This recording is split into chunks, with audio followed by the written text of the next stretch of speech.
not it.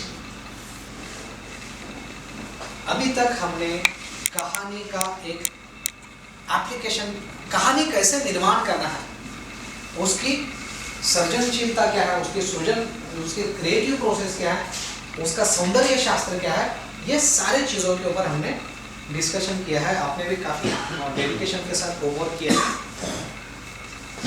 It means what I can consider is now you are 10 pass. 10 pass मतलब क्या है कि now you have got basic qualification that you can create a story. And now we are at the middle of the course. अभी भी कितने लोगों को ऐसा लगता है कि नहीं मुझे समझ में नहीं आया, एक महीने से हम वहाँ पर कर रहे हैं मगर अभी भी कुछ स्टोरी कैसे लिखनी है, क्या है, कंफ्यूजन है, ऐसे कोई है?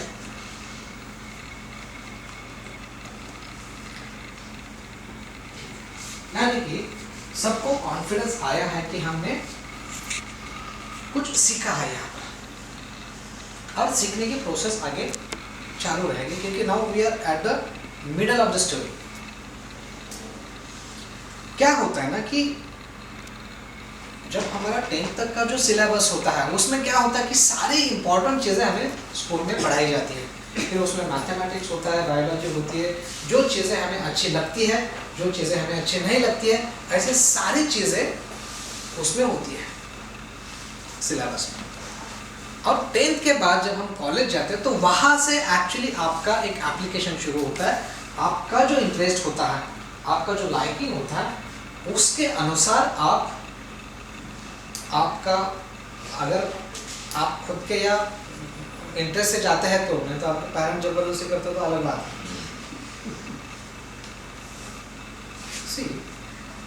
तो इसमें जो भी आपका क्वालिफिकेशन है उसके साथ आगे हम समझ लेंगे कि how we have to use the application of the story. तो जैसे हम हमेशा हमारे कोर्स में यही कहते हैं कि you should have a dual goals with this course or this writing course. एक तो आप फुल फ्लेज नॉवेल राइटर बन सकते हैं, या बनना है आपको, या नॉवेल लिखनी है। नॉवेल क्यों लिखा जाता है कि एक राइटर की उपाधि मिलने के लिए या अपने आप को एक्सप्रेस करने के लिए? क्या लगता है? एक्सप्रेस करने के लिए। आप एक्सप्रेस कर दो, अपने आप नॉवेल बन जाएगा, अपने आप उसका आगे का जो प्रोसेस है एवरीथिंग विल टेक प्लेस। तो whatever things we have discuss, तो उसमें साइमल्टेनियसली आपको जो भी आपकी स्टोरी है कि जिसके 2-3 चैप्टर्स आपके हुए, अभी उसके टोटल कितने चैप्टर्स हो वो आपके ऊपर है। तो उसके 6 चैप्टर्स हो सकते हैं, 10 चैप्टर हो सकते हैं, 15 हो सकते हैं, इट्स डिपेंडिंग ऑन यू। या आपके 3 ही बड़े चैप्टर्स हो सकते हैं। दैट्स अ साइमल्टेनियसली प्रोसेस कि जिसमें आप अपने आप को एक्सप्लोर करने की कोशिश करेंगे रिगार्डलेस। उस वक्त आपको ये बंधन नहीं होगा कि उसको कैरेक्टर के कुछ लिमिटेशंस है या कुछ प्रॉपर्टीज के लिमिटेशंस है या स्पेस का बंधन है। No, in that writing you simply keep writing. कि जैसे मैंने कहा कि गोल्ड माइन से जब वो निकाला जाता है मिट्टी, तो जैसे निकलती है वैसे निकाला जाता है। But when simultaneously other project जिसका हमें स्क्रीन प्ले बनाना है, स्क्रिप्ट बनाना है, तो दैट्स अ डिफरेंट प्रोसेस। कि जो भी आपके माइंड से आया है, जो रॉ स्टॉक है, रॉ मटेरियल है, देन उसकी आगे जो प्रोसेस है, मतलब इस मिडल ऑफ द कोर्स के बाद अभी हम समझेंगे कि उसमें से सिनेमैटिक मटेरियल क्या है। पूरी की पूरी कहानी आप अगर देखते हैं तो सारी की सारी पिक्चर नहीं की जा सकती। सारी की सारी कहानी का सिनेमा बनाना काफी मुश्किल होता है। तो सिनेमैटिक लैंग्वेज क्या है, ये समझने की ये बेसिक प्रोसेस थी।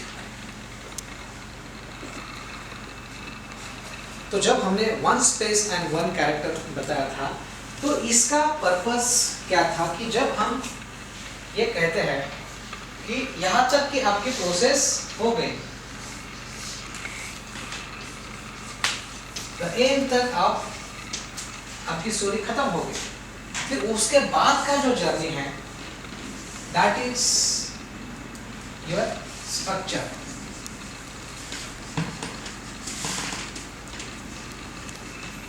जो स्ट्रक्चर हमने पहले से शुरुआत की थी कि शुरू से लेके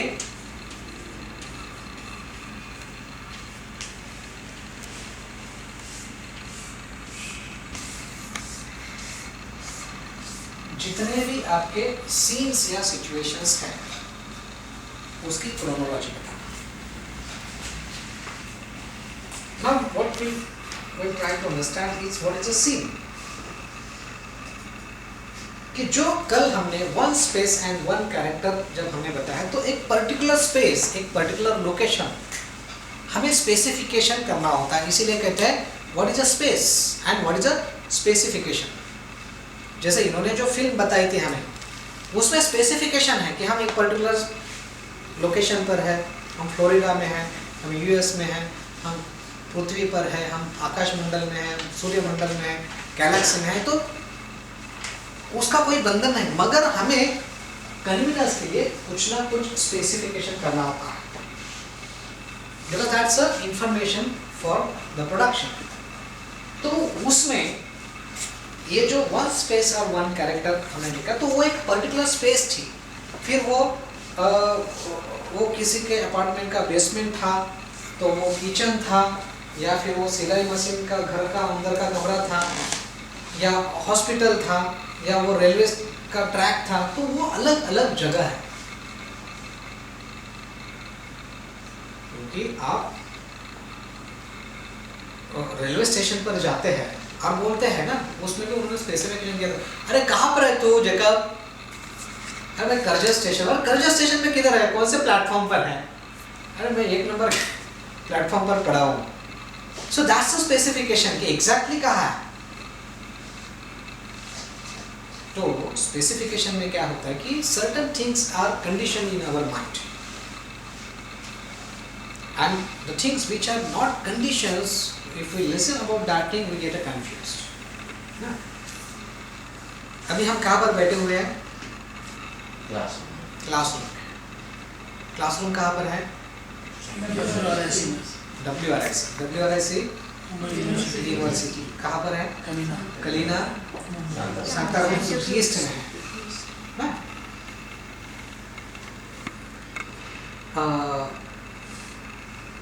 ऐसे स्पेसिफिकेशन हमें पता है, तो यहाँ से चेन्नई कहाँ पर है? साउथ में। हाँ, साउथ में। बैंगलोर कहाँ पर है? साउथ में। कन्याकुमारी वो भी साउथ में। तो कश्मीर कहाँ पर है? Mizoram north east. पोलेपल्ली नीचे साउथ, हाँ, नाम से साउथ में लग रहा है। राधापुर वो महाराष्ट्र में होगा। पता है क्या आपको? नहीं, हाँ?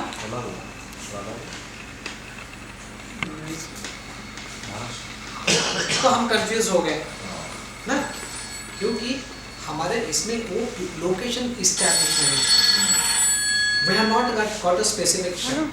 जब मैप के बारे में बोलते तो हमें पता है मैप का रिलेटिविटी, पता है कि कहाँ पर क्या है। हेलो,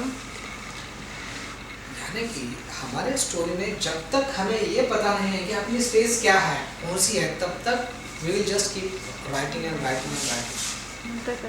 तो स्ट्रक्चर में you will create a specification.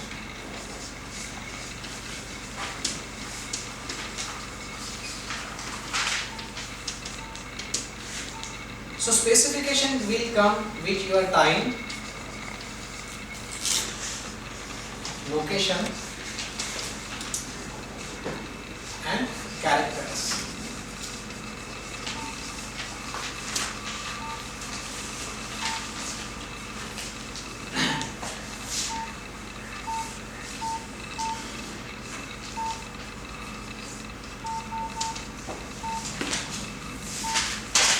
and with this team there is a event.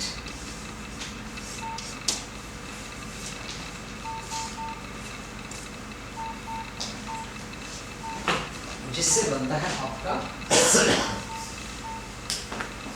यानी कि अभी हम इस क्लासरूम में हैं,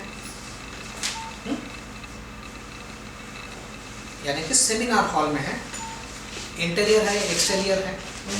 इंटीरियर। डे है या नाइट है? अभी नाइट है, हमसे 7 बज के गए, अंधेरा हो गया ना। तो ये स्पेसिफिक है। अभी इसी वक्त क्या हम चर्चगेट में हो सकते हैं क्या? इसी वक्त हम कन्याकुमारी हो सकते हैं क्या? नहीं। मगर आधे घंटे के बाद हम चर्चगेट में हो सकते हैं क्या? हो सकते हैं ना। यानी कि टाइम जब बदलता है तो सीन बदल जाता है। हम इसके बाहर जाते हैं तो क्या सीन होगा? नहीं। हम क्लासरूम में दोपहर में भी थे, अभी भी है, तो क्या सेम सीन चल रहा है? नहीं ना। बीच में सीन अलग हो सकता है। सीन अलग हो गया, टाइम चेंज हो गया, क्योंकि बीच में एक सीन हो गया चाय का, 2 सीन हो गए।